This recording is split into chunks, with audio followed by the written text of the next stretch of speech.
Question number 5. Many methods of generating electrical power involve the use of water. तो for example nuclear method है, उसमें भी हम nuclear plant में जो एनर्जी जनरेट करते हैं उससे वाटर को स्टीम में कन्वर्ट करवा देते हैं. इसी तरह से कोल पावर प्लांट्स में कोल को बर्न किया जाता है, वाटर को स्टीम में कन्वर्ट किया जाता है. इसी तरह से जो फर्नेस ऑयल वगैरह बर्न होता है वो भी इसी काम के लिए यूज होता है. तो बहुत सारे मेथड्स हैं जिसमें हमने वाटर को बहरहाल यूज करना होता है कि हम वाटर को बॉईल करते हैं, स्टीम में कन्वर्ट करते हैं. तो जो वाटर मॉलिक्यूल्स एनर्जी गेन कर चुके होते हैं वो फिर आगे टरबाइन को रोटेट करवाने के लिए हम यूज करते हैं. Describe one method of generating electrical power from energy stored in water. तो फॉर एग्जाम्पल हम न्यूक्लियर को डिस्क्राइब कर देते हैं. It is used in nuclear power plants where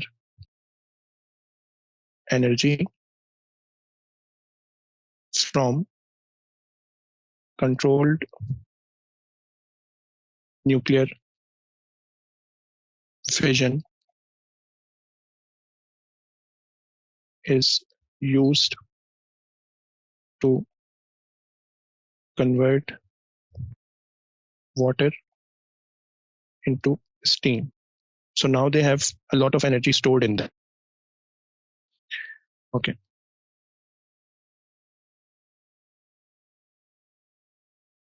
This moving water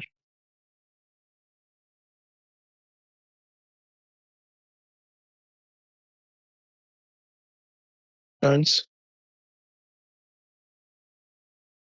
and turbine drives the generator. तो generator में जो magnetic part होता है जब वो रोटेट करना शुरू कर देता है तो उससे फिर जो है ना कॉइल्स के अंदर इलेक्ट्रिसिटी जनरेट होती है, ईएमएफ इंड्यूस होती है, करंट फ्लो करना शुरू कर देता है. उसको फिर हम एज एन आउटपुट वहां से ले लेते हैं. तो विच इंड्यूसेस ईएमएफ. तो इस तरह से जो है ना इलेक्ट्रिकल पावर जनरेट हो रही होती है. बाकी देखिए मैंने एक न्यूक्लियर पावर का मेथड यहाँ पे एक्सप्लेन किया. हम कोई भी मेथड लिख सकते हैं. हम यहाँ पे हाइड्रो इलेक्ट्रिक भी लिख सकते हैं जिसमें हम वाटर को एक हाइट से फॉल करवाते हैं और वो जो है ना वाटर उस वो हाइट से आ रहा होता है ना तो उसमें ग्रेविटेशनल पोटेंशियल एनर्जी होती है. वो जो ग्रेविटेशनल पोटेंशियल एनर्जी है वो कन्वर्ट होती है इनटू काइनेटिक एनर्जी और ये जो काइनेटिक एनर्जी है इसकी मदद से वाटर पे टरबाइन कर देता है और टरबाइन की रोटेशन जनरेटर को ड्राइव करती है. जनरेटर उसके साथ साथ घूमना शुरू हो जाता है यानी जो उसका मैग्नेटिक पार्ट है और उससे फिर ये ईएमएफ इंड्यूस हो जाती है. तो इसके अलावा भी अगर कोई मेथड आप लिखना चाहें वो भी यहाँ पे एक्सेप्टेबल है. तो कोई भी बस एक मेथड लिखना है ऑफ जनरेटिंग इलेक्ट्रिकल पावर जिसमें हम वाटर की स्टोर्ड एनर्जी को यूज कर रहे होते हैं, चाहे वो हम स्टीम में कन्वर्ट करके करें चाहे वो फिर हम ग्रेविटेशनल टू काइनेटिक में जो कन्वर्ट हो रही है एनर्जी जैसे हाइड्रो इलेक्ट्रिक में होती है उससे भी हो जाएगा. Okay. advantage and one disadvantage of generating electricity this way. अब मैंने चूंकि न्यूक्लियर पावर प्लांट्स वाला मेथड लिखा है तो मैं इसी का एडवांटेज डिसएडवांटेज लिखूंगा. आपने अगर कोई और आंसर लिखा है तो फिर आप अकॉर्डिंगली उसको लिखेंगे. तो एडवांटेज ये है कि supply of electrical power is continuous.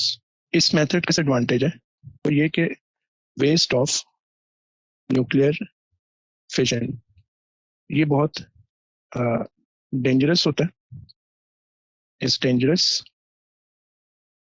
And hard to dispose of. तो इसको जो है ना बहुत अरेंजमेंट के साथ फिर इसके वेस्ट को जो है ना हमें इस तरह स्टोर करना पड़ता है कि वो दूसरी चीजों के लिए ज्यादा डेंजरस ना हो लिविंग बींग्स के लिए. जी कॉस्टली भी एक डिसएडवांटेज हो सकता है. उसकी मेंटेनेंस भी एक डिसएडवांटेज हो सकती है. तो वो डिपेंड करता है. ये तो बिल्कुल सिंपल सी बात है जो मैंने यहाँ पे लिखी ना, waste of nuclear fission is dangerous. Okay. Part C. State 2 methods of generating electrical power for which the main source of energy is not the sun. तो एक हम यहाँ पे टाइडल लिख सकते हैं, और सेकंड हम विंड भी लिख सकते हैं। फॉर एग्जांपल हम यहाँ पे जियो थर्मल भी लिख सकते हैं। तो कोई से भी दो लिख दें जो सोलर के अलावा हो।